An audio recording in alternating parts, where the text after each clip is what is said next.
So next up we have Darragh. Darragh is joining us all the way from Australia. He's going to be talking to us today about reflections on data viz, anxiety and imposter syndrome. So Darragh is a strategic data analyst working in higher education, a data visualization and data storytelling enthusiast who primarily works in Tableau. Darragh enjoys teasing out stories of social importance using the medium of visualization. Darragh has qualifications in analytics, information systems and international relations, and he's travelled the world and he enjoys cycling and Australian rules football. Hi, Darragh. Hey, everyone. Hey. Thanks, Sarah, for that introduction. No problem. I'll hand it over to you now, if that's good. Okay, this is going to be the most challenging part of my day, is switching the Zoom. Hopefully I share the correct one. So hopefully everyone can see the full screen PowerPoint. Yep, looks great. Awesome. Okay, guys. Yes, thank you very much for the introduction, Sarah. My name's Darragh. I'm very humbled to be here. This is my first time presenting at Tableau Fringe Festival. And again, I want to extend my thanks to you both, Emily and Sarah, and all the other organizers for having me along. Today, I'm going to be talking about what I think is a fairly weighty subject: data visualization, anxiety, and also imposter syndrome. And I don't need to reintroduce myself because Sarah's done such a great job, but I will add that I was kind of only introduced to Tableau about 2014, but I didn't really become I suppose, a more serious user until 2017. And definitely I've tried to up my game where possible in this COVID affected year. So while I'm going to talk about data viz and anxiety, I do want to start by sharing with you one of my favorite Tableau public vizzes by a guy called Hesham Isa. He's a Global Journey of Refugees. So, okay, here we go. All right, so I can't unfortunately show you the whole viz because it's too big to fit on the PowerPoint. Hopefully you can see that correctly. But what we have with Hesham's Global Journey of Refugees, if you didn't know this viz, it essentially won him won in the IronViz feeder rounds last year and bought him a ticket to the 2019 IronViz final, which then he duly won alongside Joshua Smith. And when Hesham published this viz, he'd only been using Tableau for about 6 months. So, which is quite impressive. And in the Global Journey of Refugees, Hesham analyzes United Nations data on refugees, and he visualizes where they're from, where they flee from, where they flee to, and then eventually where they eventually get resettled. So what I love about, I really do love this viz. It's packed full of really great Tableau techniques, such as the use of maps and this kind of refined use of Sankey diagrams. And he really weaves in facts and anecdotes from actual refugees to kind of pack the viz with a real emotional punch. And he uses this minimalist and extremely attractive palette, and he really picks a perfect way of telling a very powerful story, kind of breaking it up into chapters. And when I see this visualization, I often feel feelings of admiration and some jealousy and envy as well, which I'll get to. I also feel feelings of curiosity and wonder. He really kind of drags me into this story. But I also feel this kind of weird sense of defeat. It kind of triggers self-doubt in my own abilities. I have this kind of inner demon telling me, look, you can never produce work like this. And as it turns out, this is something that I go through all the time when I look at many of the great work that, the amazing work that Tableau community and data viz community puts out, often on a daily basis.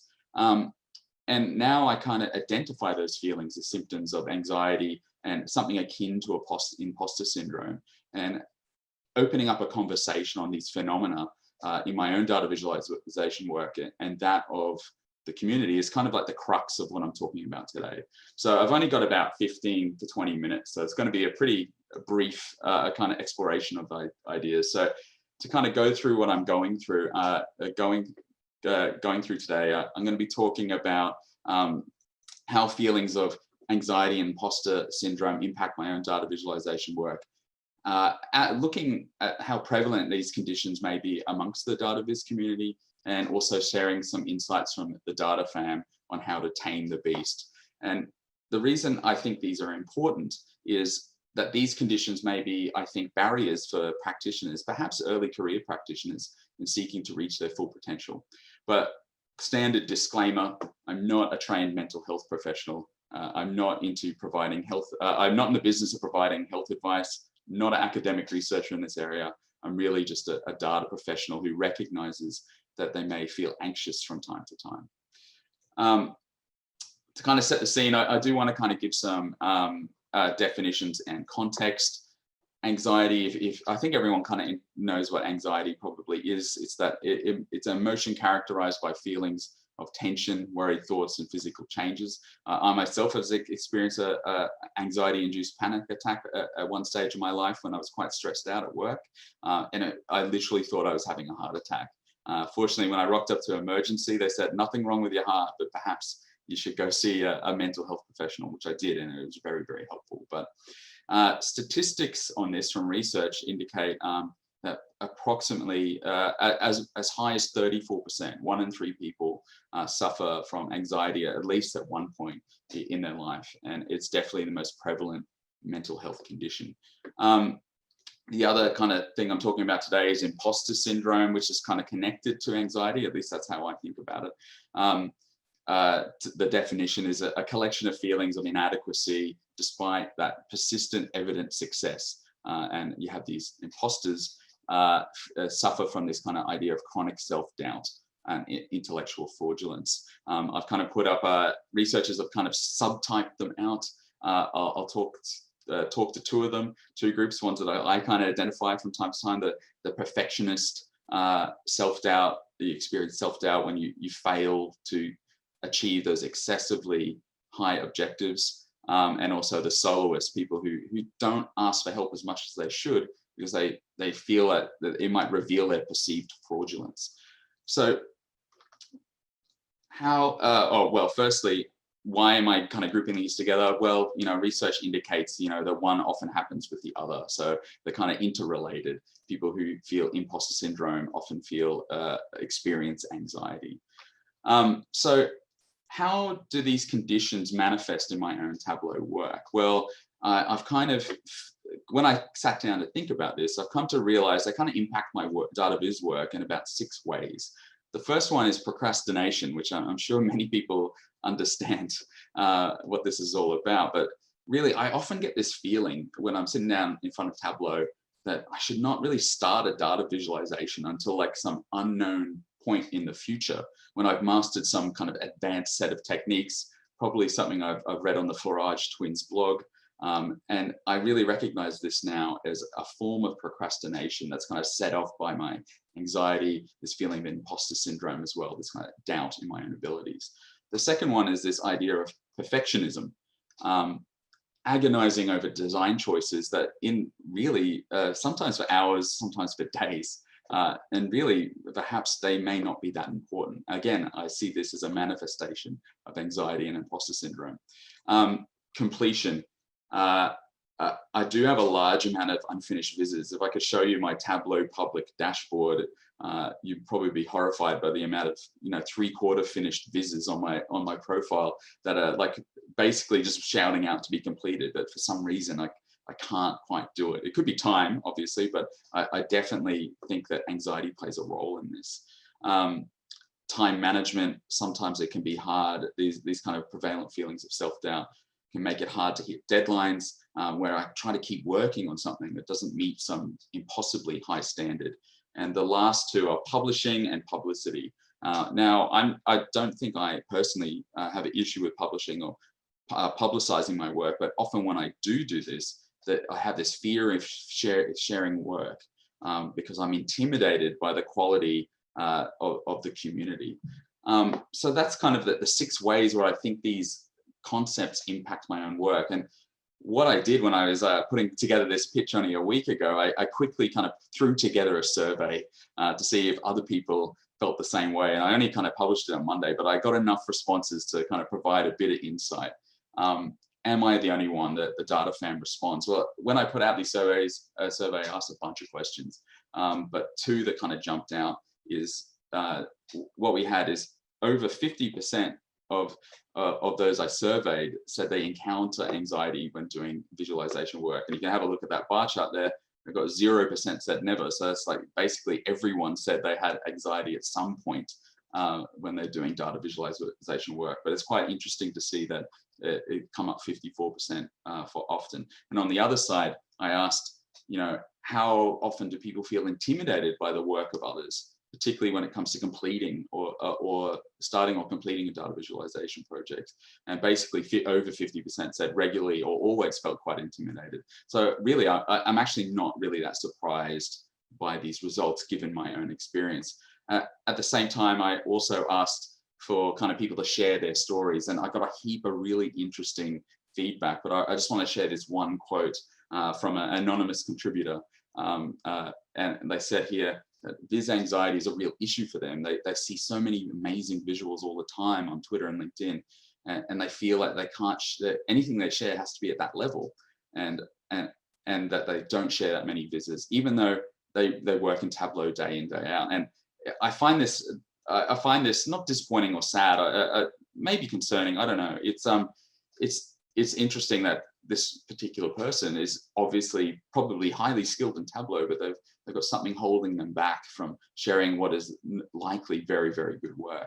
So it is, I think, something that is that can be an issue. And if you look around for in the fields of data science or analytics, these feelings of anxiety and imposter syndrome are often quite talked openly on Medium or blogs. So it's something that occurs, I think, quite frequently in these kind of technical IT or analytics professions.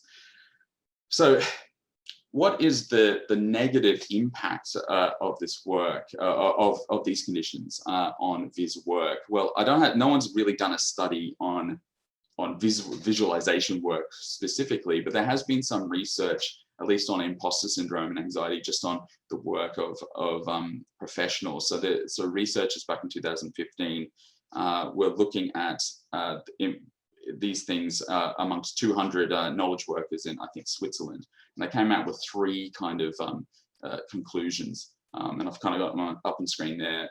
Firstly, people who suffer from imposter syndrome have a decrease in job satisfaction. They have difficulty completing tasks outside a limited scope. And what that means is basically they're so focused on perfecting their one aspect of their work that it leaves them no time to kind of focus on those kind of other tasks that may help push them up the career progression ladder. And lastly, and one that I think is quite interesting and unexpected, is people who suffer from anxiety or imposter syndrome can have real difficulties forming bonds with the workplace or organization, basically because they doubt themselves so much that kind of impacts the way they kind of form a bond with their employer. And what are the implications for this research that I've kind of taken out is many of these afflictions or conditions may lead to very many talented people in the data visualization field being prevented from reaching their potential without proper support. So when I was doing this survey, I also kind of crowdsourced some coping mechanisms. So if this is the issue, how do people deal with it? I asked the questions, what methods or coping strategies have you developed to overcome these conditions? And I got some really great responses, and I've kind of classified them into three groups. The first one is unique strengths.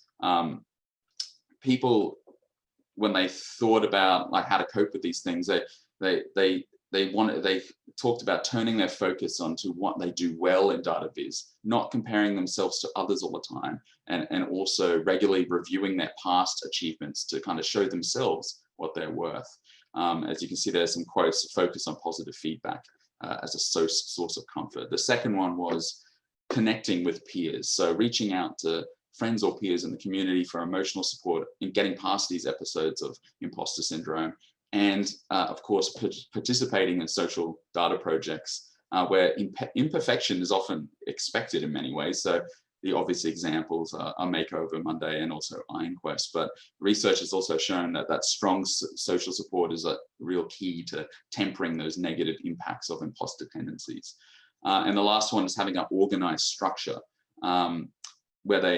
where you should try perhaps devising and following a set approach to how you approach the data viz work, that really minimizes ruminating on issues of self-doubt. So looking at developing deep work habits, blocking off time, and setting limits that prevent, ruminating on problems, and also setting reasonable objectives, perhaps A, B, and C goals. I'm recently reading a book by a guy called Cal Newport on deep work, and I actually find a lot of the things he talks about in that book would be highly relevant to my data viz practice. So that's what the community kind of gave back to me.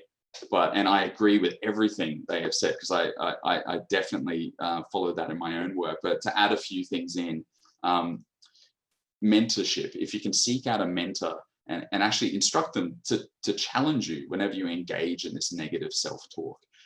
Or if you're a mentor to a data viz professional who engages in feels anxious or engages in imposter syndrome, you want to welcome them to the club, because you basically, I think most people working in this profession will probably experience that at some point. So affirming to them that it's not unusual. The second one I want to talk about, add to the pool of perhaps coping strategy, is really focusing on value and usefulness in data visualization, and not necessarily the knowledge or technique that you're demonstrating.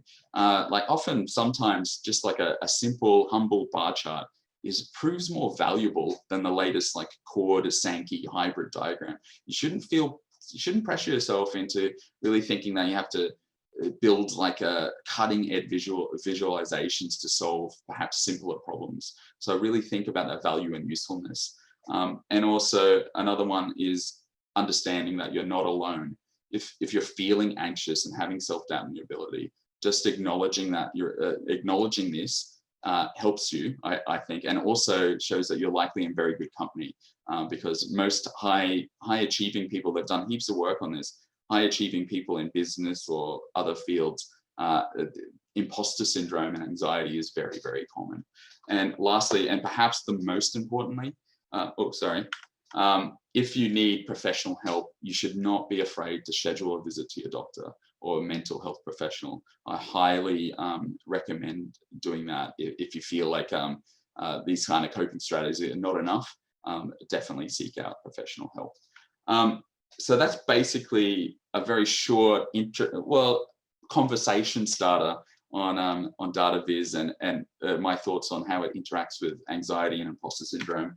Just to wrap up, what I've tried to talk about today is, reflecting on how these things, anxiety and imposter syndrome, like manifest in my own data viz journey, and shown that many people in the data viz community are also afflicted by similar conditions, and also try to discuss some ways of minimizing the impact when you're trying to do good work.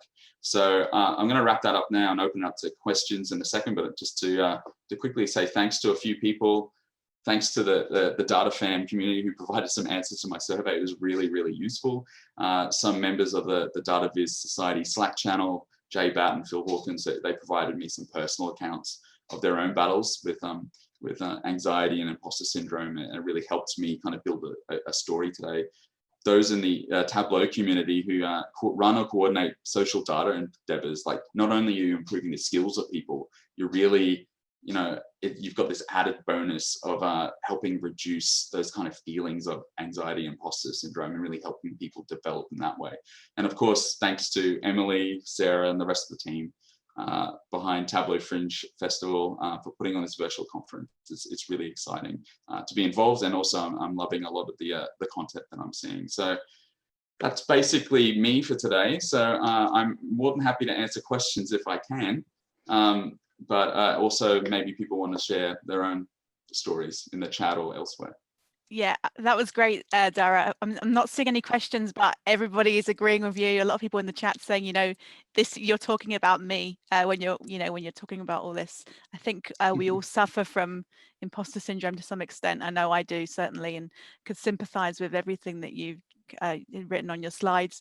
It's one of the reasons why I founded IronQuest, right? So people could have that opportunity to practice without like the worry that comes with something like participating in IronViz, because I know that's a massively like scary experience, especially if you like you're doing it for the first time. And but yeah, I really appreciate the way that you approach the data fam for some feedback, and just to, to get some comments from people within this community, because I think that's really important. And I think it's very easy to think that no one else is thinking this way, it's just you, and everyone else has just got it nailed, and they're just producing this great work and without any worries in the world, which is definitely not the case. So yeah, thank you. yeah, that was really great.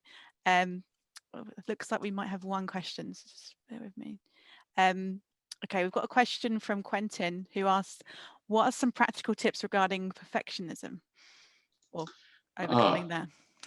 Thanks, Quentin. I wish I knew. I think like it's funny because I think just acknowledging, acknowledging that if you're feeling that if you're spending a lot of time on trying to perfect something, like trying to immediately acknowledge those feelings rising in you. I find, weirdly, I've kind of found that when preparing for this talk, preparing for a talk is an anxiety producing kind of activity. And I was like going, oh, I need to perfect this talk on anxiety and imposter syndrome, which I have no qualifications in. But then I'm realizing, well, this is weirdly self-fulfilling. It's like just recognizing that you can't. It's really difficult to. Well, no one can be perfect. So I wish I could help you out, Quentin, but I'm not exactly sure. Not exactly sure I know the answer, but I think acknowledging that you might be feeling those feelings of anxiety related to this kind of syndrome. Yeah, I mean, you get to the point where you just have to say this is good enough, right? Because Exactly. I can say this about every single viz that I've ever done, there's always room for improvement. I look at some of them and think, why did I publish that in the state that it was? But perhaps at the time I thought that was okay. But I think in hindsight, I'll nitpick and be really particular about things that I could have changed or could have improved. So I just think you have to draw that line sometimes and just say, that is done and I'm not going to change it anymore. Yeah, just to add to that, I was just thinking that, when people talk about, they see these perfect vizzes out on social media a lot of the time. And I was like, we're probably not seeing all the failed or the less perfect vizzes that people have like sitting on their Tableau public profile that can't be seen. So, yeah. Yeah, absolutely. I think there's a hashtag going around at the moment where people are actually revealing all their half-finished vizzes, which is really interesting. But I really appreciate. Yeah, it's right up your alley. But I mean, people like Michelle Freeman, I really appreciate how she like publishes all the iterations, so you really see how things change over time. And sometimes, it completely changes in direction. You start looking one way, and then the end product is completely different. So it's really refreshing to see that people aren't just coming up with these ideas just like week after week after week, and it's all perfect, right? So anyway, thank you very much, Darragh. That was great. No It worries. was good to talk to you finally. But yes. really appreciate your talk. Okay, so